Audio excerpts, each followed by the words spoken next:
বিকালে নাস্তা হিসাবে হোয়াইট সস পাস্তা কেমন হয় বলেন তো? নিশ্চয়ই অনেক ভালো হয়। প্রথমে একটা পাত্রে কিছু পরিমাণ পানি নিয়ে আমি তাতে দিয়েছি স্বাদমতো লবণ। এবার পাস্তাটাকে সিদ্ধ করে দেওয়ার জন্যে ছেড়ে দেওয়া হলো। এদিকে আমি কিছু পরিমাণ রসুন কুচি কেটে নিয়েছি।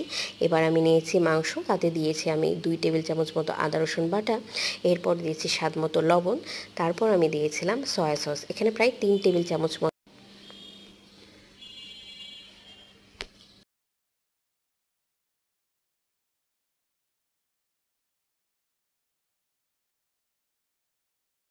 সয়া সস আমি নিয়েছি।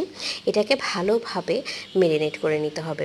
প্রথমে চামচ দিয়ে আমি করছিলাম, পরে আমি হাত দিয়েই মেরিনেট করে নিয়েছি। এবার একটা পাত্রে 2 টেবিল চামচ মতো আমি বাটার নিয়েছি, তাতে আমি দিয়েছি সেই কেটে রাখা রসুন কুচি।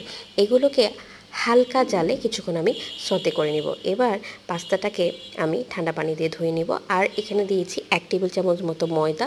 এরপর হাফ লিটার দিয়েছি লিকুইড দুধ। এবার এরপর দিয়েছিলাম আমি গোলমরিচের গুঁড়া আর স্বাদমতো লবণ।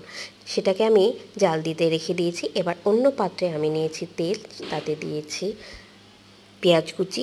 এবার সেই মেরিনেট করা মাংসগুলোকে ভালোভাবে আস্তে আস্তে করে আমি কিছু সময় ধরে ভেজে নেব। ওইদিকেও আমার হোয়াইট সসটা রেডি হয়ে যাচ্ছে। দেখেন, এখানে কিন্তু বেশি ঘন করা যাবে না। এবার